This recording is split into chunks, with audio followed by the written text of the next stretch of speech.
The evening in the city was bathed in a soft golden glow as the sun dipped below the horizon, but for George Weatherly, the warmth of his home felt colder than usual. He sat in his study, the rich aroma of fine leather and polished wood surrounding him, yet his mind was anchored to the events of the recent past. Across from him, Colby Lassiter stood by the fireplace, a glass of cognac swirling gently in his hand. The flickering light caught the sharp angles of his face, casting long shadows that danced against the walls. It was a scene of domestic elegance, yet beneath the surface, a subtle tension pulsed like a hidden heartbeat. George looked up, his eyes weary but thoughtful. "I cannot thank you enough for getting me out tonight, Colby." "It was my pleasure, George," Colby replied, his voice smooth and measured. "But you are not going already, are you?" George hesitated, feeling the weight of the evening pressing down on him. "I do not know, Colby. Those wines really did me in. Maybe I ought to pass on the cognac." Colby shook his head, a playful smile touching his lips. "George, it is a 1938 vintage. Like a good woman, it will not stand neglect much longer. A memorable year, indeed." In the corner of the room, Hannah, the housekeeper, moved with silent efficiency, placing a final tray of delicacies on the mahogany table. "Well, Hannah, another masterpiece?" George asked with a genuine smile. "I hope you are not expecting anything less," she replied with a twinkle in her eye. "Why do not you get out of here and finish this tomorrow morning?" George suggested kindly. "Oh, thank you. Good night, Mr. Lassiter." "Good night, Hannah." As the door clicked shut, the silence returned, heavier this time. "Colby, I am in here, George. I was beginning to think you were not sure it was aged enough." "You tell me." George took a slow, deliberate sip. "Incredible. 11 o'clock already? It is the perfect time to enjoy a rare old cognac. And even rarer Havana cigars. Well, where did you get these?" "Havana, of course." "Now, George, as I was saying at dinner, California vineyards are an investment that cannot be overlooked." "A vineyard?"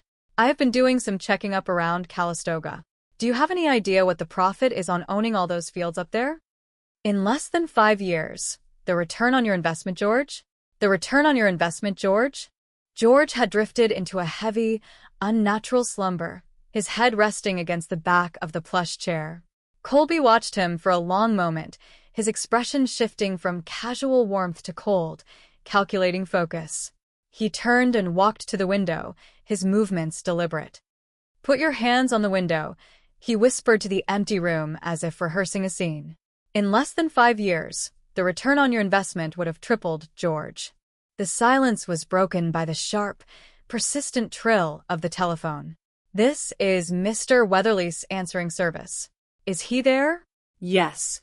"May I speak to him, please?" "Yes, just a minute." "George, it is your answering service." George blinked, pulling himself from the fog of sleep. "Thank you, Weatherly." The voice on the other end was clipped and urgent. "The police have been trying to reach you, sir." "What?" "Someone has broken into your house." "When?" "A little while ago." "Shall I connect you?" No, I will be right there." George stared at the receiver, stunned. "Can you believe that? While we have been sitting here, someone has broken into my house.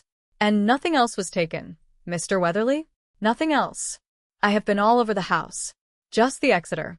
Mildred's diamond." "Mildred?" "My late wife, Lieutenant. I bought it for her." "Lieutenant, oh, Barnaby? Well, are you listening to the police band again? Or is this official?" "Oh, this is official. California Meridian Insurance called me. They have the diamond insured for $1 million. And worth at least half again, as much as that in today's market. Mr. Jones." "I am Barnaby Jones, private investigator." "It is an awfully expensive stone not to keep in a bank vault." "I did." "I brought it home to have it reappraised and sold." "How many people knew you had the diamond here in the house?"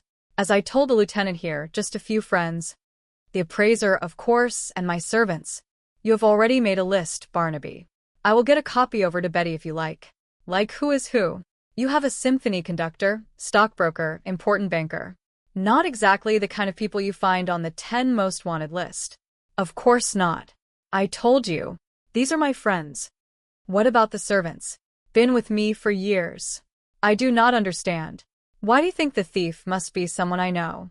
The Exeter was the only thing taken, Mr. Weatherly, and only those people close to you could have known about it. And people talk when your friends may have mentioned it to one of their friends, like trying to track down a piece of gossip. You never know how it started or how many people know about it.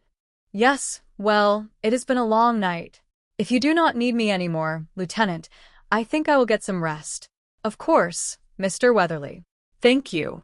We will be in touch later. I could end up being a long list. Would your list include Weatherly? You mean the game of steal it yourself and collect the insurance? No, I doubt it. Weatherly was having dinner at a friend's house at the time of the robbery.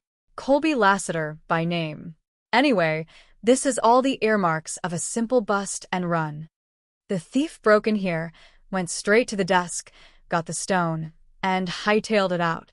You figure he ran into the patrolman on the way out. He must have. It was a struggle. The guard was shot at very close range with his own gun. Thief must have been pretty sure of himself. Set off the alarm with West Oak security 10 minutes away. Look, Barnaby, do you mind if I send you the full report later? It has been kind of a long night for me, too. You tired? I am fresh as a daisy. Why do not you get yourself a little rest? I will poke around a little. You are all right. I am a little more impressed with you now. I have no idea it was the Exeter diamond that we were talking about. Can you cut it? Have you heard of the Cashman diamond? Oh, yes. The man who recommended you in Marseille said that was your work. You see, I come recommended. You arrive without a name and no credentials. This is all you have to know about me. Oh, but I know a little more about you than this, my friend. For instance, you are an amateur. A lucky amateur. Too bad about the security man. A professional would have handled it better. Is that not so? Are you finished? With this or with you? When will you be able to cut it? Tomorrow. 2 days, maybe a week.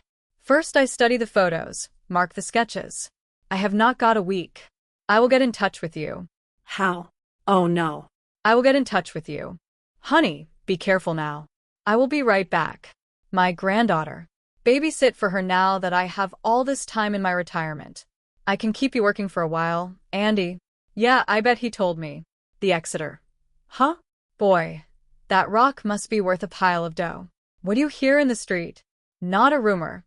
Frankly, I do not think I am going to pick up much out there on this one. What do you think? About the same as you. The job is too crude to have been done by any of the folks you know. I figure it was an amateur. Amateur with good inside information. It is not my turf. I do not know where the cutters are. I think he is going to have a hard time disposing of a stone of that size and reputation unless he is syndicate connected. I could ask around on that. I think you would do better to concentrate on who our friend might get to cut the thing. Smaller it is, easier to get rid of. A diamond that size is going to need a specialist. There are not too many guys around that can handle it. There is Jerry Bonner, but he isn't a slammer. Doug Spivak, he is too old. Wait a minute. There is a new guy around town I heard about. A Frenchman. What do you know about him? Nothing.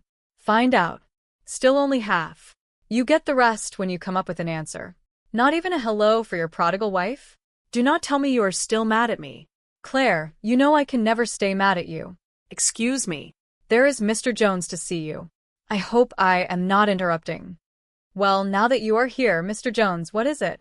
I am a private investigator looking into the theft of the Exeter diamond for California Meridian Insurance. Oh, yes. That is George Weatherly's diamond. Remember, that is the one he bought from Mildred years ago. I understand. Mr. Weatherly was having dinner here last night when it was stolen. Yeah, that is right. His answering service called with the news. Were the other guests still here? No. They all left a short time before. You did not tell me you had a dinner party last night. Just a small dinner. The Claibornes were here. The Danubes. Do I understand that you were not at the party? Oh, no.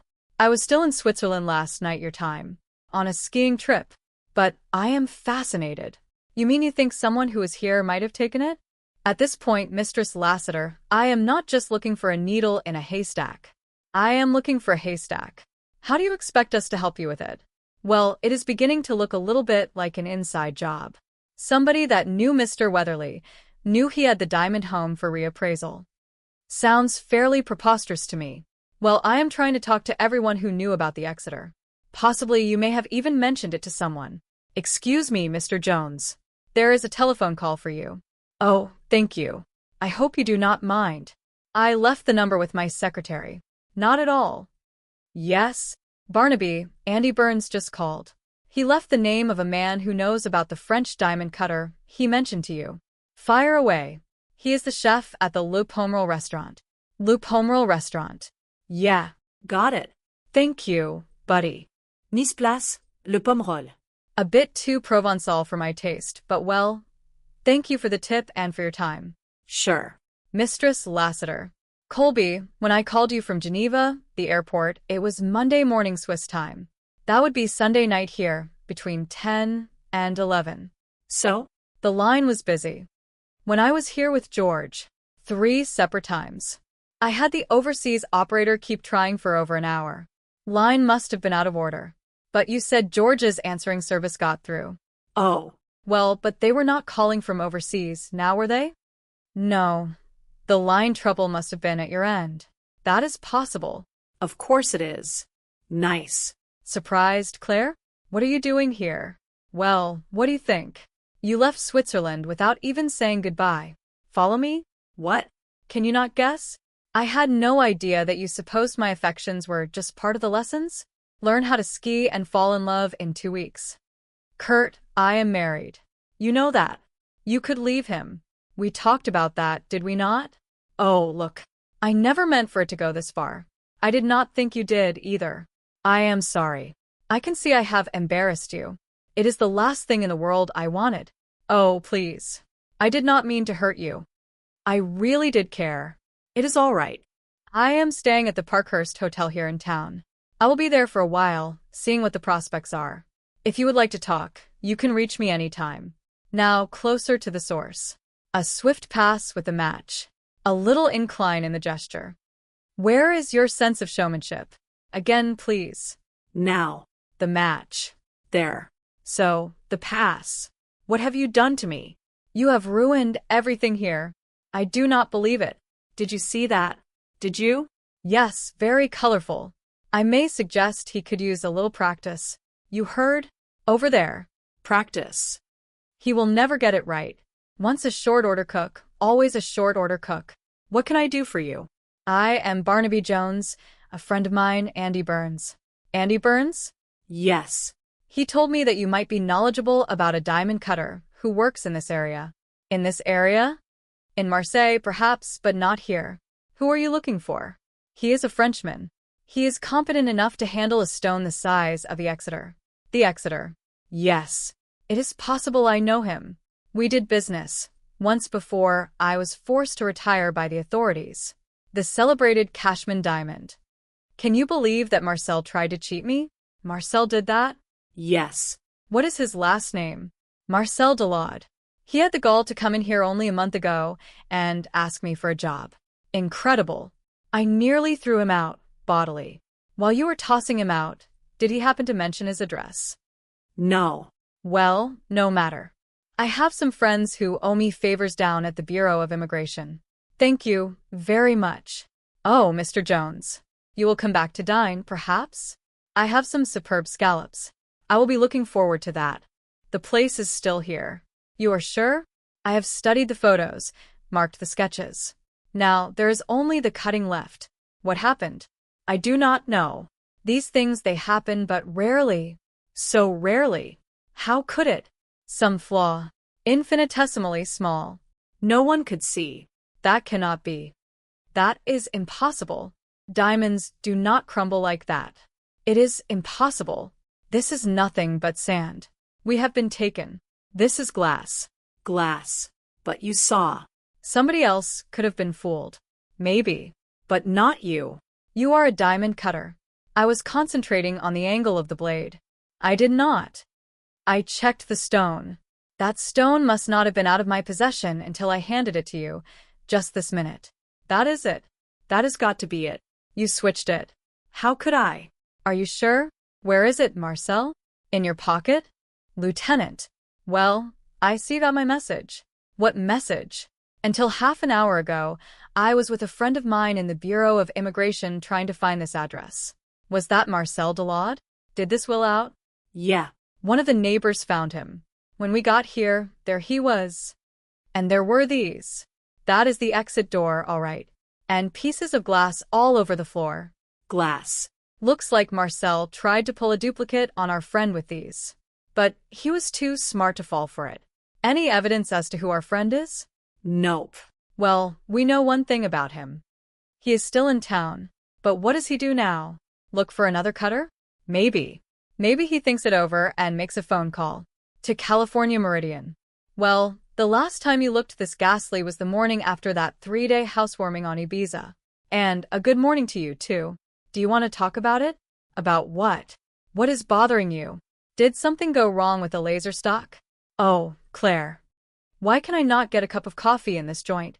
You should have asked me at 3 this morning when you came home. It was not anywhere near that late. It was. I was up. I saw what you hid in the candle. And then there was this. The morning paper. How did you get that diamond, Colby? You seem to have put it all together. You did it yourself? Like always, you underestimate me. There are 2 men dead. That could not be helped. All I planned to do was steal the jewel. Why? For us. That fight. That fight in Nice, it was about money.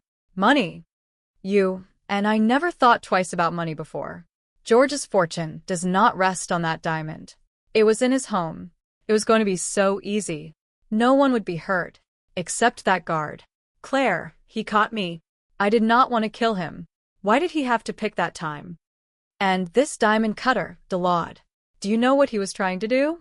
After all I went through to get that stone, he wanted to steal it. He was trying to substitute a glass phony. And he pulled a gun on me. I had no choice, Claire. Oh, Colby. I was afraid I was going to lose you. That does not say much for me. I could not have taken that. Living without you. I would have done anything. You should have told me. Well, now you know. I wish it had not ended this way. What are you going to do now? That is what kept me awake most of the night, trying to figure out. It is too risky to try to find another diamond cutter now. And there is no way I can sell this thing whole. Unless I sell it to the right buyer. Now, according to the call, the thief wants $400,000 for the Exeter. Black, thank you. Now, that still saves the company over $500,000. That is considering that we are still in the old appraisal. So, we have decided to agree to the buyback. That sounds like quite a bargain to me if I have ever heard one, Mr. Reynolds. And California Meridian wants Barnaby to be the go-between? Knowing the thief has already murdered 2 people. I do not think we have to worry too much about that, Lieutenant. These 2 cases